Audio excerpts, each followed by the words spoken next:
우리 한번 따라해 보시겠습니다. 사명을 따라 살면 최고의 인생을 산다. 2005년 타임즈가 미국을 움직이는 가장 영향력 있는 100명을 선정했는데 그 중에 1위는 세상에서 가장 부자로 살고 있었던 빌 게이츠도 아니었고, 당시 시간의 기준으로 클린턴 전 인기 높은 그 전 대통령도 아니었고, 부시 현 대통령도 아니었습니다. 바로 여성 톡 진행자 오프라 윈프리였습니다. 원래 그녀는 인종차별주의가 심했던 미시시피주의 산골 마을에서 가난한 흑인 사생아로 태어났고 9살 때 성폭행을 당했으며 14살에는 자신의 아이까지 낳았습니다. 20대의 마약에 손을 대어서 경찰 보호소에도 들어갔었고요. 비만으로 100kg, 약 220파운드의 몸무게를 못 이겨 고통당하기도 했습니다. 그럼에도 불구하고 그녀는 포기하지 않고 기도하고 성경을 읽으면서 하나님을 만났고 성경의 모세를 통해서 오늘의 자신을 만들었다라고 간증하는 여인이 되었습니다.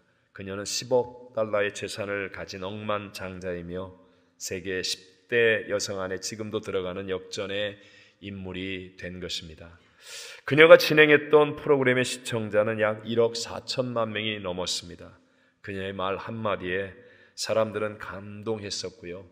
그녀가 예를 들어 가난한 보육원을 방문해서 이곳에 도움이 필요하다고 10초만 이야기하면 그 다음날 수십억의 기부금이 모였습니다. 그녀가 어느 책을 읽었다고 한마디만 얘기하면 그 다음날 그 책은 미국의 베스트셀러가 되었습니다. 도대체 그녀의 이런 영향력이 어디로부터 비롯되었다고 생각합니까? 사람들은 공감 능력이라든가 책을 읽는 버릇이라든가 여러 가지를 얘기하지만 그러나 그것은 언저리 이야기고 본질이 무엇인지 아십니까? 그녀의 자서전의 제목입니다. 이것이 사명이다. 그 책에 보면 윈프리의 4가지 인생 철학이 있습니다. 첫째는 남보다 더 가졌다는 것은 축복이 아니라 사명이다. 둘째, 남보다 아파하는 것이 있다면 그것은 고통이 아니라 사명이다. 아파본 사람만이 아픔을 겪는 사람에게 봉사할 수 있기 때문이다. 세 번째, 남보다 설레는 것이 있다면 그것은 망상이 아니라 사명이다.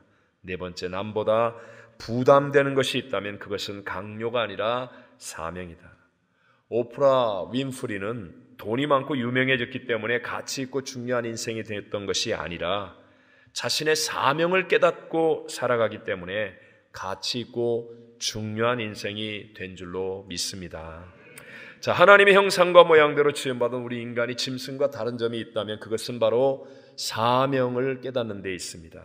그런데 사명에는요, 기본적인 사명, 다른 말로 얘기하면 스스로의 사명이 있고 또 하나님께로부터 받은 사명이 있습니다. 예를 들어서 우리 아이들이 자라면서 나는 의사가 될래요? CEO가 될래요? 나는 발레리나가 될래요? 아니면 축구선수가 되겠습니다. 이런 것들은 대부분 다 자기 스스로의 사명이지요. 이런 사명은 사회 분위기와 자신의 달란트와 관련이 있습니다. 세상에서도 이런 사명을 깨닫고 열심히 노력하며 살아가는 사람들이 우리 주변에는 많이 있죠. 제가 깜짝 놀란 사진입니다. 우리가 잘 아는 축구선수 박지성 선수의 발, 그리고 우리나라로 유명한 발레리나 강수진 씨의 발 사진입니다. 여러분, 얼마나 피나는 노력을 했으면 발이 저 지경이 됐겠습니까? 세상에서 깨달은 스스로의 사명을 위해서도 저런 열심히 나온다는 것이죠. 하물며 하나님께로부터 받는 사명은 어떻겠습니까? 우리가 잘 알고 있는 바울을 보면요, 스스로의 사명 가운데 살았던 시절이 있었죠. 그것은 유대인 중에 유대인으로 사는 것이었습니다. 그래서 가말리엘 문화에서 학문을 배울 때도 열심히 해서 수제자라는 호칭을 얻었습니다. 또 유대인의 반대는 반유대교 아닙니까? 그러니까 기독교를 믿는 반유대교의 사람들을 잡아 가두는 일에도 그는 사명감을 가지고 정말 열심을 다했습니다. 그렇지만 스스로의 사명은 주님을 핍박하는 잘못된 열심이 되고 말았습니다. 그러다가 그가 예수님을 만나지요. 그리고 하나님께로부터 받은 사명으로 변화되는 삶을 살아갑니다. 사도행전 20장 24절에 이렇게 고백합니다. 시작. 내가 달려갈 길과 주 예수께 받은 사명 곧 하나님의 은혜의 복음을 증언하는 일을 마치려 하면은 나의 생명조차 조금도 귀한 것으로 여기지 아니하노라. 아멘. 하나님께로부터 받은 사명은 하나님의 은혜의 복음을 증언하는 일이라고 하니 이 일이야말로 자기도 살고 남도 살리고 하나님의 나라로도 세우는 가장 좋은 일이었습니다. 또 이 사명의 소중함은 그냥 열심히 하는 정도가 아니라 바울의 고백처럼 자신의 생명조차도 조금도 귀한 것으로 여기지 아니할 정도였으니 여러분, 생명보다 더 귀중한 사명을 붙든 사람이 어찌 가치 있고 위대한 인생을 살지 않을 수가 있겠습니까? 여러분, 하나님께로부터 오는 사명을 붙들고 살아가는 인생은 바로 가치 있고 소중한 인생이 되어질 줄로 믿습니다. 우리의 구세주 예수님, 우리 예수님의 인간적인 출생은 금수저가 아닙니다. 자라나는 곳도 천민의 마을인 나사렛이었고 직업도 가장 낮고 천한 목수였었습니다. 대단한 학벌도 지위도 권력도 우리가 알고 있는 한 분명히 없었습니다. 그렇지만 그분은 역사 이래 가장 최고의 인생을 살았다라고 누구나 다 고백하고 인정합니다. 그 이유도 바로 하나님께로부터 받은 사명을 따라 사셨기 때문입니다. 그렇다면 오늘 예배드리는 우리들도 스스로에게 질문해 보아야 되지 않겠습니까? 나는 하나님께로부터 받은 사명이 있는 사람인가? 오늘 저는 사명을 따라 살면 최고의 인생을 산다라는 제목으로 이 시대를 살고 있는 우리들에게 주시는 두 가지의 하나님 은혜를 함께 나누고자 합니다. 첫째, 하나님께로부터 받은 사명은 경영이 아니라 접촉으로 이루는 것입니다. 다시 한번, 하나님께로부터 사명은 무엇이 아니라 경영이 아니라 무엇으로? 접촉으로. 경영이 아니라 접촉으로. 제가 이 일을 위해서 그림 하나 보여드리겠습니다. 로마 시스티나 성당 천장에는 미켈란젤로가 그렸던 그 유명한 천지창조 벽화입니다. 미켈란젤로의 황금식이었던 33살부터 4년 6개월 동안 그린 것으로 유명한 그 그림일 뿐만 아니라 이 그림을 그리느라고 오른팔이 뒤로 돌아가고 척추가 휘어지는 그런 육체적인 고통을 겪어야 했습니다. 천장벽화입니다. 이게 옆에 있는 벽화가 아니고요, 천장벽화.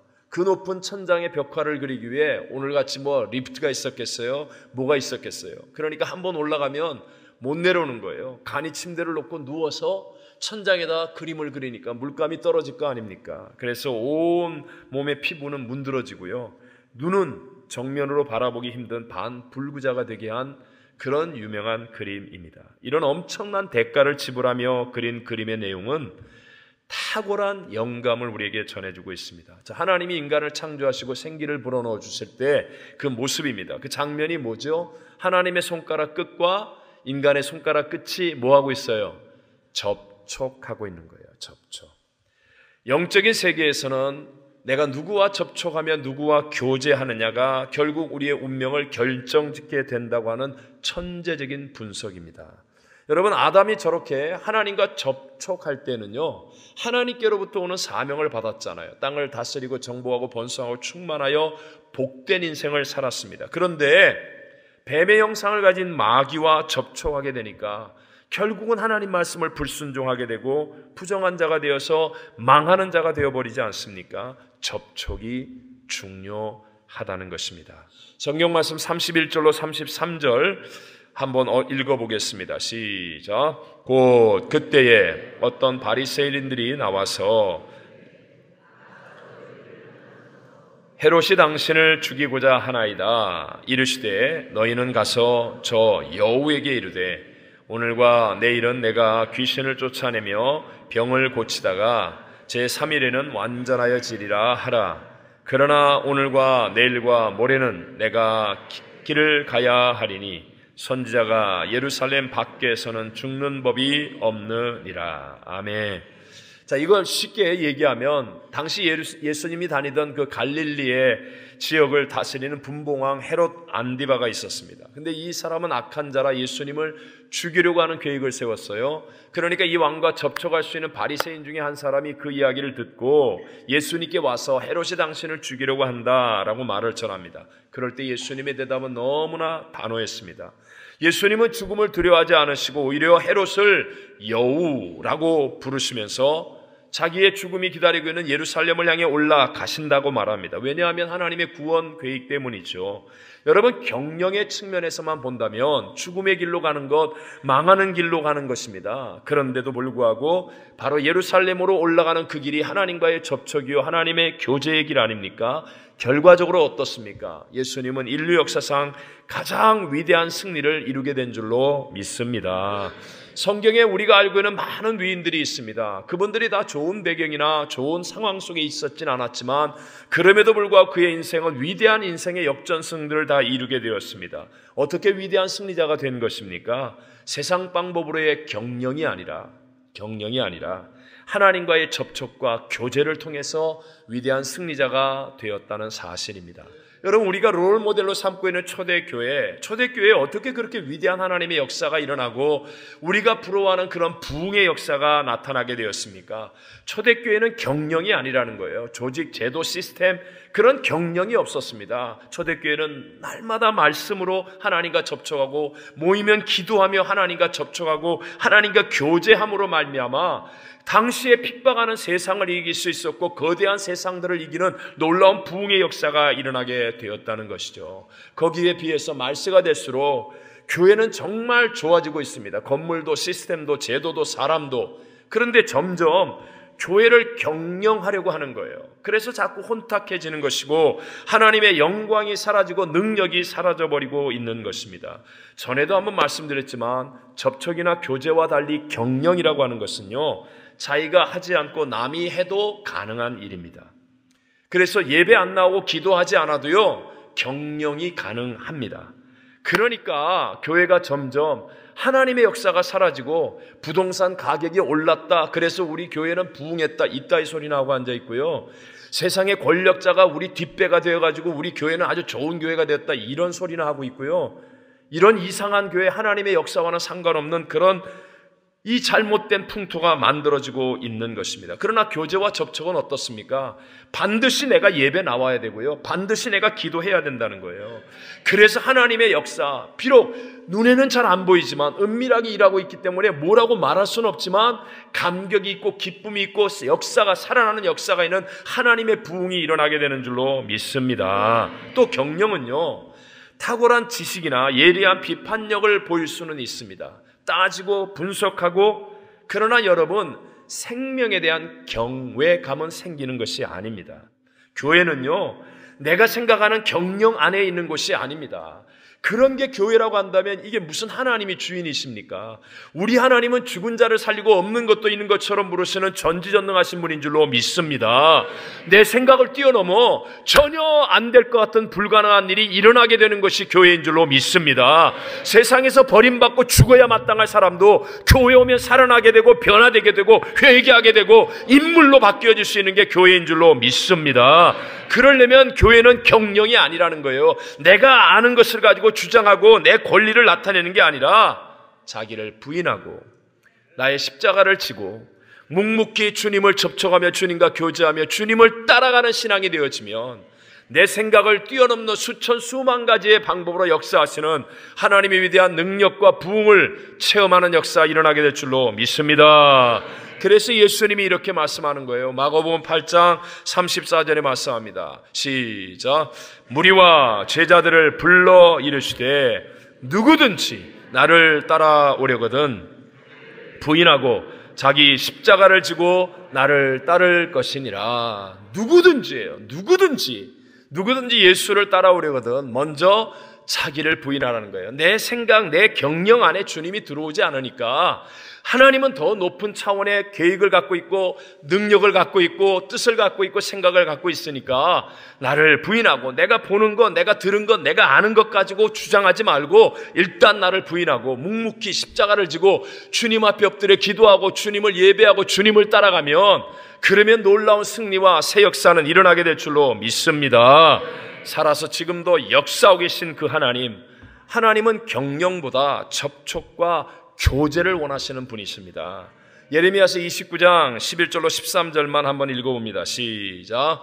여호와의 말씀이니라. 너희를 향한 나의 생각을 내가 아나니 평안이요 재앙이 아니니라. 너희에게 미래와 희망을 주는 너희가 내게 부르짖으면 내게 와서 기도하면 내가 너희들의 기도를 들을 것이요 너희가 온 마음으로 나를 구하면 나를 찾을 것이요 나를 만나리라. 아멘. 여러분, 우리가 기도하면 하나님을 만날 수 있다고 믿으시면 아멘 하십시오. 예배 드릴 때 하나님의 임재를 체험할 수 있다고 믿으시면 아멘 하십시오. 하나님을 만나는 것입니다. 접촉하는 것입니다. 교제하는 것입니다. 십자가가 무엇입니까? 예수님의 십자가는요, 누구든지예요. 누구든지. 어떤 상황이 있었든지, 어떤 상황이든지, 언제든지 하나님을 만날 수 있다는 약속이 십자가입니다. 누구든지 하나님을 터치할 수 있고 접촉할 수 있고 하나님과 교제할 수 있고, 그래서 하나님의 생명이 임하고 하나님의 역전승이 일어날 수 있다는 약속이 바로 십자가 아닙니까? 누구든지예요. 언제든지요. 내 사업이 아무리 어렵고 내 가정이 아무리 힘들고 내 이민 생활이 아무리 절망 속에 있고 내 육체가 병들어 있다 할지라도, 누구도 나를 알아주지 않는다 할지라도, 모든 오해와 핍박과 고난 가운데 있다 할지라도, 완전한 절망 가운데 빠져 있다 할지라도, 십자가 앞에 엎드려서 십자가를 붙잡으면 그 어떤 것보다 크신 하나님과의 접촉이 일어나고 하나님의 능력과 하나님의 은혜로 일어나 승리하는 새 역사를 만들게 될 줄로 믿습니다. 그러므로 여러분 스스로에게 물어보셔야 됩니다. 여러분은 신앙생활을 경영의 관점으로 하고 있습니까? 아니면 접촉과 교제의 관점으로 하고 있습니까?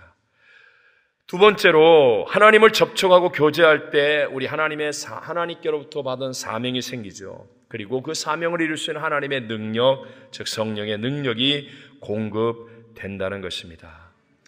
우리가 살고 있는 지구에는요, 중력의 법칙, 만유인력이라는 게 있지 않습니까? 그렇지만 한 번만 생각해 보세요. 우리 대기권만 벗어나도 지구 안에서 완전하게 이루어지는 이 중력의 법칙이 통하지 않는 것입니다. 마찬가지로 우리가 알고 느끼고 생각하는 이 육신의 세계, 이 육신의 세계보다 더 큰 영의 세계 안에는요, 우리가 지금 다 이해하지 못하는 더 크고 놀라운 하나님의 법칙들이 많이 있다고 하는 것입니다. 그렇기 때문에 하나님께로부터 받은 사명은 내가 갖고 있는 세상의 능력, 지혜, 물질, 내 어떤 것을 가지고만 이루는 것이 아니라, 하나님께 사명을 받아서 그 깨달음을 가지고 사명을 이루겠다고 나아가면 내게 없었던 하나님의 능력이 임하고, 내게 없었던 하나님의 지혜가 임하고, 내게 없었던 하나님의 복이 임하고, 내게 없었던 하나님의 건강이 임하고, 내게 없었던 하나님의 것들이 임하여서 그 일을 감당함을 통하여 사명 감당만이 아니라 내 인생 전체가 변화되고 좋아지는 역사가 일어나게 되는 줄로 믿습니다.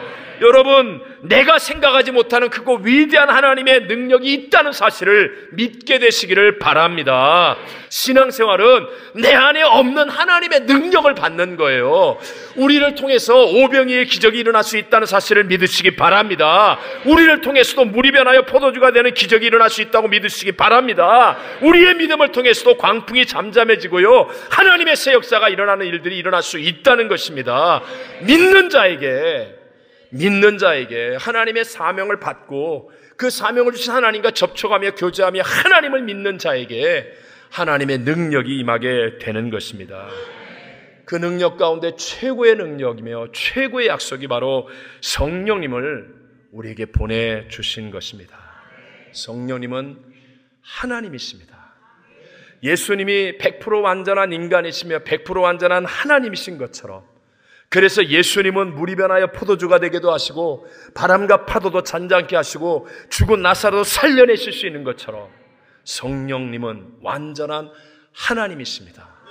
그분은 육체도 갖고 있지 않아서 어디에나 언제나 완전하게 자유롭게 역사하시는 완전한 하나님이십니다. 그래서 내가 믿음을 가지고 성령으로 충만해지면 하나님이 내 속에 나와 함께 하시고 나를 떠나지 않고 나와 함께 하셔서 하나님의 최고의 능력, 최고의 약속 가운데 승리의 삶을 살 수 있는 것입니다.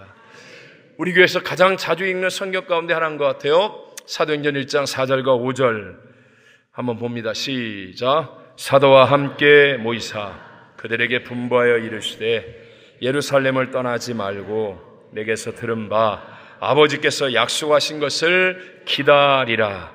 요한은 물로 세례를 베풀었으나 너희는 몇 날이 못되어 성령으로 세례를 받으리라 하셨느니라. 아멘. 예수님 사역을 완전히 마치시고 승천하시지 않습니까? 이제 예수님의 십자가와 부활의 복음을 전하는 그 위대한 사역은 오직 제자들이 해야 되는 몫입니다. 근데 예수님은 완전히 승천하시면서 그 하나님께로부터 받은 사명을 감당해야 될 제자들에게 기다리라고 말씀합니다. 이유가 뭐예요? 성령이 임하실 것이기 때문에. 그러니까 성령이 능력이기 때문에 너희들 능력으로 못한다는 겁니다. 안 된다는 겁니다. 그러니까 성령을 기다리라. 그리고 말씀합니다. 사도행전 1장 8절에 오직 성령이 너에게 임하시면 너희가 뭘 받아요? 권능을 받고 예루살렘 온 유대와 사마리아와 땅 끝까지 이르러 내 증인이 되리라 하시니라. 여러분 하나님의 말씀을 믿으시면 아멘. 오직 성령이 임하시면 됩니다, 여러분. 네. 이게 주님의 말씀입니다.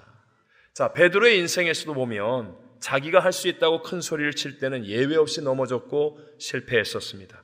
그런데 그 베드로가 마가 다락방에서 오순절날 성령이 임할 때까지 주님의 말씀을 순종하여 간절히 기도합니다. 그리고 성령으로 충만해지고 나니까 세상은 하나도 변한 게 없는데, 문제와 대적은 하나도 바뀐 게 없는데, 그런데도 불구하고 베드로는 다 이기잖아요. 위대한 역사를 만들지 않습니까? 하나님의 영광을 증거하지 않습니까? 바로 우리 그리스도인들이 하나님께로부터 받은 사명을 감당하려면 자신을 이겨야 되고 원수 마귀를 이겨야 되는데, 그 이길 수 있게 해주시는 유일한 코치가 바로 성령님인 것을 믿으시기 바랍니다. 성령의 코치를 받으면요, 안 되는 것이 되게 돼 있다니까요. 할 수 없는 것을 할 수 있는 길이 열려지게 될 줄로 믿습니다. 그래서 예수님이 우리에게 성령을 받으라고 말씀하는 거예요. 성령님을 기다리라고 말씀하는 겁니다. 그게 우선순위가 되어져야 한다는 것입니다. 여러분, 우리 경험했죠? 그 서프라임 모기지 사태가 일어났을 때 우리가 가만히 있어도 환율이 움직여서, 가치가 움직여서 전 세계의 부의 2% 정도가 완전히 날아갔습니다. 그냥 한순간에 사라졌어요. 쉽게 말하면 이거예요. 난 아무것도 안 했는데요. 난 아무 잘못도 없었는데요. 그런데 다 잊어버렸어요. 여러분 똑바로 아셔야 됩니다. 지금 이 세상은요, 마지막 말세를 향해 가는 심판의 길을 달려가고 있습니다. 그런데 난 아무것도 안 했는데요. 난 나쁜 짓 안 했는데요. 그러면 박살나는 거예요. 우리가 살 수 있는 길은 하나예요. 성령에 붙잡혀서 성령의 영향력 안에 있을 때에만 우리는 승리할 수 있고 안전할 수 있고 이길 수 있다는 것입니다. 죄가 무엇입니까? 죄는요, 성령에 의해서 다스림을 받지 않은 상태가 바로 죄예요. 목사님, 저는 죄 짓지 않았습니다. 밖에 나가 술도 안 먹었습니다. 카지노도 안 갔습니다. 노름도 안 하고 나쁜 짓도 안 하고 아무것도 안 하고 있었습니다. 그런데 성령에 의해서 점령당하지 않고 맨날 생각하는 게 드라마 생각하고 있고 이상한 부정적인 생각하고 있고, 그러면 그게 바로 죄예요, 여러분. 성령 하나님은 우리를 돕기 위해 하나님의 부르심을 받아 우리 곁에 계신 보혜사이십니다. 여러분, 성령님을 인정하십시오. 성령님을 의지하십시오. 성령님을 붙잡으십시오. 성령으로 충만하기를 제1순위로 놓고 사모하여 기도하게 되시기를 바랍니다. 그럴 때 우리에게 진짜 능력이 무엇인지를 체험하고 기독교가 패배주의에 빠지지 않고 위대한 열매를 맺는 승리의 길을 가게 되는 것입니다. 자, 오늘 본문으로 돌아와서요, 34절과 35절을 읽어보겠습니다. 시작. 예루살렘아, 예루살렘아, 선지자들을 죽이고 내게 파송된 자들을 돌로 치는 자여, 암탉이 제 새끼를 날개 아래에 모음같이 내가 너희의 자녀를 모으려 한 일이 몇 번이냐. 그러나 너희가 원하지 아니하였도다. 보라, 너희 집이 황폐하여 버림바 되리라. 내가 너희에게 이르노니 너희가 주의 이름으로 오시는 이를 찬송하리로다 할 때까지는 나를 보지 못하리라 하시니라. 아멘. 자, 예루살렘이 어떤 곳입니까? 하나님의 거룩한 도성이며 하나님의 거룩한 성전이 있는 곳입니다. 지금도 분리될 수 없는 이스라엘의 영원한 수도라는 정의를 가지고 있는데요, 예수님 당시의 사람들에게는 정말 예루살렘은 모든 역사, 모든 권위, 모든 것이 예루살렘으로부터 시작된다고 생각하고 있었어요. 그런데 예수님은 오늘 이 본문에서 예루살렘아, 예루살렘아 하면서 너희가 황폐하여서 버림받을 것이라고 말씀하는 거예요. 하나님께로부터 받은 사명을 감당할 성령님의 능력이 없기 때문에, 그것뿐만 아니라 인간적으로 만들어 놓은 전통과 형식만 남아있기 때문에, 그래서 주님은 예루살렘을 향하여 그토록 심각한 말씀을 하는 거예요. 여러분 보세요. 예수님께서 위대한 사역을 하시고 구원의 사역을 하실 때 그때마다 시비 거는 사람들이 와서 하는 말이 도대체 무슨 권위로 네가 이런 일을 하느냐 하면서 자기들의 전통과 형식을 더 주장했습니다. 기득권을 지키겠다는 거죠. 그런데도 불구하고 예수님은 성령의 기름 부으심으로 장님이 눈뜨게 되고 병든 자가 일어나게 되고 죽은 나사로가 살아나고 하나님의 말씀이 권위 있게 선포되니까 사람들이 다 성령의 기름 부으심이 있는 예수님께로 몰려가지 않습니까? 자, 보십시오. 불꽃과 불길은 비슷한 것 같지만 다릅니다. 불꽃은요, 팍 튀었다가 뭔가 있는 것 같은데 사라지는 거예요. 그러나 불길은 변화시킬 수 있습니다. 능력과 힘이 있다는 거죠. 제가 이해하기 쉽게 예를 들어서 야구 선수 가운데 타석에 들어들면서 안타나 홈런을 치고 싶지 않은 사람이 어디 있겠습니까? 그 가슴 속에 잘 치고 싶다는 의욕은 불꽃과 같은 거예요. 그러나 불꽃 같은 의욕만 가지고 홈런을 칠 수 있는 건 아니라는 거죠. 불길과 같은 훈련을 거쳐야 된다는 겁니다. 불꽃이 불길이 되어야 그래야 무언가 역사가 만들어지는 거죠. 자, 예수님이 오늘 종려주일날 예루살렘 성에 들어오실 때 군중들이 호산나 호산나 그러면서 예수님을 맞이했습니다. 찬송을 부르고 종려나무 가지를 꺾고 길 앞에 놓고 자기들의 겉옷을 벗어던지고 그게 바로 불꽃이라는 거예요. 그 불꽃은 바람 한 번 부니까 사라져버렸어요. 그래서 조금 있다가 예수님을 십자가에 못 박으라고 소리 지르는 군중으로 바뀌어버리고 말았습니다. 베드로도 마찬가지예요. 자기의 의욕만 가지고 내가 주를 위해서 그리고 나갔을 때는 다 실패했습니다. 예수님을 3번이나 부인하고 완전히 저주까지 하는 실패자가 되지 않았습니까? 그런데 그 베드로가 바로 마가 요한의 다락방에서 전심으로 일심으로 기도하다가 성령의 불이 붙었어요. 성령의 불길이 타오르는 것입니다. 그러니까 여러분 그 베드로가 세상을 뒤집어 놓는 위대한 하나님의 사람이 되어지더라는 것입니다. 오늘 우리도 마찬가지예요. 교회 와서 그냥 잠깐 불꽃만 보고 가지 말라는 거예요. 불꽃만. 내 심령에 불길이 타오르는 사람이 될 수 있도록 여러분 기도하는 은혜가 있게 되시기를 바랍니다. 하나님을 향하여 의지하는 믿음이 되시기를 바랍니다. 하나님은 단순히 우리를 위로하시는 분이 아닙니다. 주일날 한번 얼굴 보고 하나님의 위로받고 천국 티켓팅 받은 사람인 거 확인하고 돌아가는 그게 신앙의 목적이 아니라는 거예요. 하나님 우리의 중심이 우리의 인생 전체가 변화되기를 원하시는 분이십니다. 성령의 불길이 내 안에 타올라서 그래서 어둠을 밝히고 죄악을 태워버리고 악한 것을 이길 수 있고 하나님의 새 역사를 능력 있게 만들어갈 수 있는 성령의 불길이 타오르는 사람이 되기를 원하고 계신 줄로 믿습니다.